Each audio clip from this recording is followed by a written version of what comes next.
घोषणा पत्र बनाया है उसमें भी मुस्लिम लीग की छाप है कि इस देश के प्रधानमंत्री को ऐसी बात कहने का कोई अधिकार नहीं है। इस बात को हमने इलेक्शन कमीशन के सामने रखा है।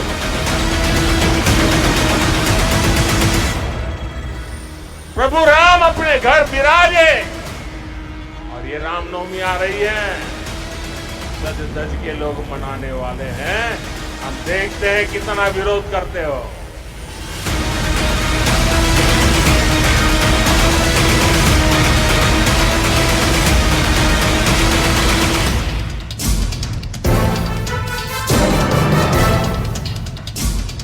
कोई भी टेररिस्ट हमारे पड़ोसी देश से यदि भारत को डिस्टर्ब करने की कोशिश करेगा जी, यहां पर यदि आतंकवादी हरकतें करेगा तो उसका मुंह तोड़ जवाब देंगे। यदि वो भगकर पाकिस्तान में जाएगा तो पाकिस्तान में घुस कर मारेंगे।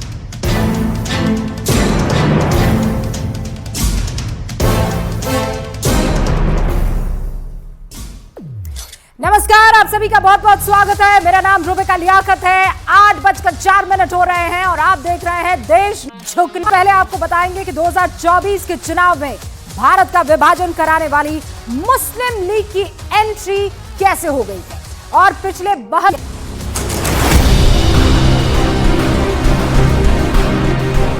घोषणा पत्र बनाया है उसमें भी विचारधारा की लड़ाई। Find any substantive points to make. He is talking of तुष्टीकरण। इस पार्टी का मैनिफेस्टो है या मुस्लिम लीग का मैनिफेस्टो?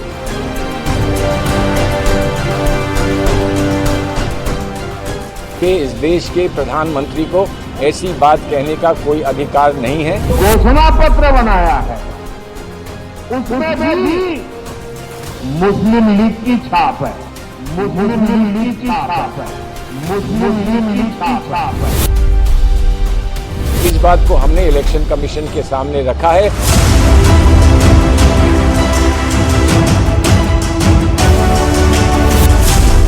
ये चाहते हैं कि देश हट जाए लेकिन इनकी सत्ता की भूख समाप्त न हो।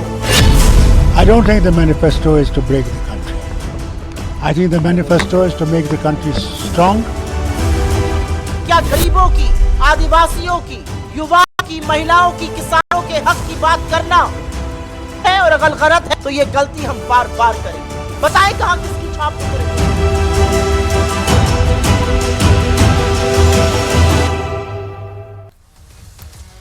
तो पिछले 72 घंटों में भारत की राजनीति में जो शब्द सबसे ज्यादा ट्रेंड हो रहा है वो क्या है?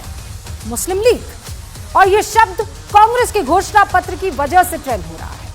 इसलिए आज की सबसे बड़ी राजनीतिक कंट्रोवर्सी यही है कि कांग्रेस के घोषणा पत्र को मुस्लिम लीग से क्यों जोड़ा जा रहा है। बीजेपी आरोप लगा रही है शुक्रवार को जैसे ही कांग्रेस ने 2024 के चुनाव के लिए अपना घोषणा पत्र जारी किया, बीजेपी हमलावर हो गई। कांग्रेस का घोषणा पत्र जारी होते ही एनडीए और बीजेपी ने इसकी तुलना मुस्लिम लीग के घोषणा पत्र से कर दी। खुद प्रधानमंत्री को अभी कुछ देर पहले आप सुन रहे थे, उन्होंने क्या कहा? उन्होंने कहा कि कांग्रेस के घोषणा पत्र में मुस्लिम लीग की छाप दिखती है। प्रधानमंत्री के इसी बयान के खिलाफ कांग्रेस आज चुनाव आयोग पहुंची। कांग्रेस के घोषणा पत्र को मुस्लिम लीग से जोड़ने की शिकायत की। कांग्रेस ने क्या कहा? कहा कि प्रधानमंत्री मोदी और बीजेपी कांग्रेस के मैनिफेस्टो के खिलाफ ध्रुवीकरण कर रहे हैं और नैरेटिव सेट करने की कोशिश कर रहे हैं। और नैरेटिव क्या?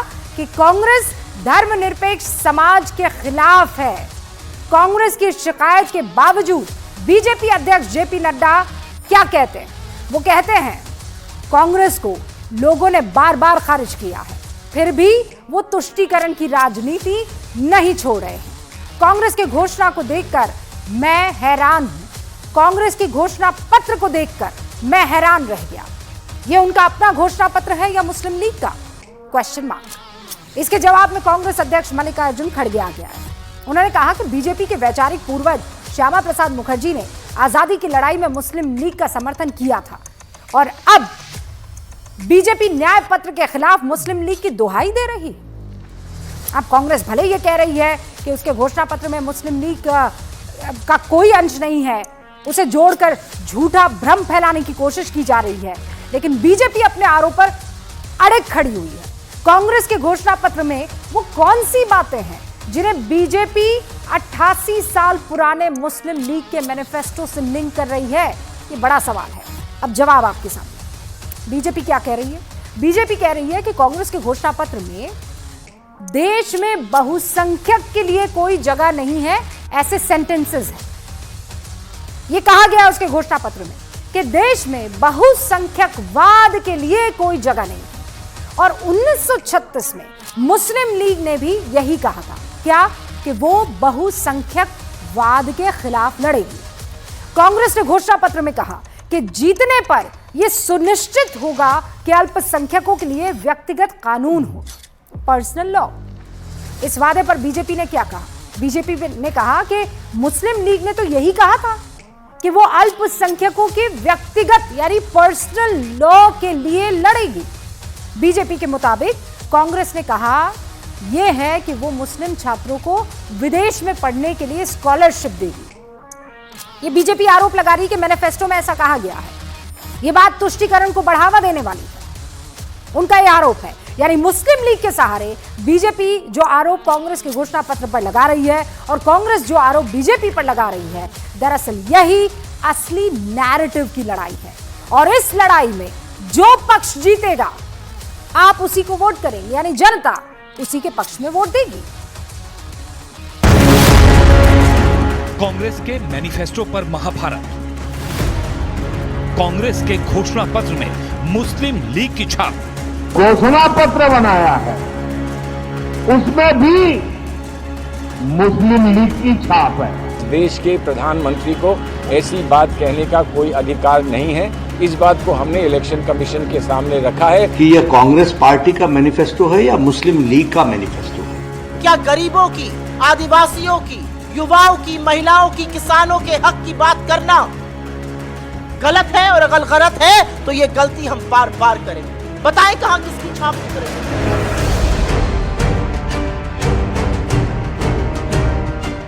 कांग्रेस पार्टी ने 5 अप्रैल को अपना घोषणा पत्र जारी कर दिया, जिसका नाम दिया गया है न्याय पत्र। लेकिन अब इस न्याय पत्र को लेकर नया महाभारत शुरू हो गया है।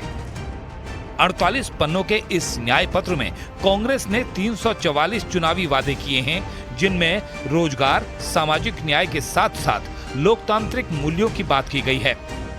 कांग्रेस ने अपने घोषणा पत्र के वादों को न्याय का प्रतीक बताया है और इसमें देश के लोगों को 5 न्याय, 25 गारंटी का भरोसा दिया गया है। कांग्रेस ने अपने घोषणा पत्र में वादा किया है कि अगर वो सत्ता में आती है तो एमएसपी को कानूनी दर्जा दिया जाएगा, 50% की आरक्षण सीमा खत्म करके रिजर्वेशन सीमा बढ़ाई जाएगी, प्राइवेट संस्थानों में भी आरक्षण की व्यवस्था की जाएगी, अग्निपथ योजना को खत्म कर दिया जाएगा। घोषणा पत्र में जिन 5 न्याय का जिक्र किया गया है उसमें शहरी रोजगार गारंटी स्कीम, न्यूनतम मजदूरी 400 रुपए करने, 40 लाख सरकारी नौकरियों, लोगों को ट्रेनिंग के लिए 1 लाख की सहायता और गरीब महिलाओं को 1 लाख रुपए की आर्थिक मदद करने का वादा किया गया है। इसके अलावा कांग्रेस की 25 गारंटी में जातिगत जनगणना, कर्ज माफी आयोग और रोजगार की गारंटी शामिल है। बड़ी बात यह है कि कांग्रेस पार्टी ने अपने घोषणा पत्र में मोदी सरकार के कई फैसलों को पलटने की भी बात कही है।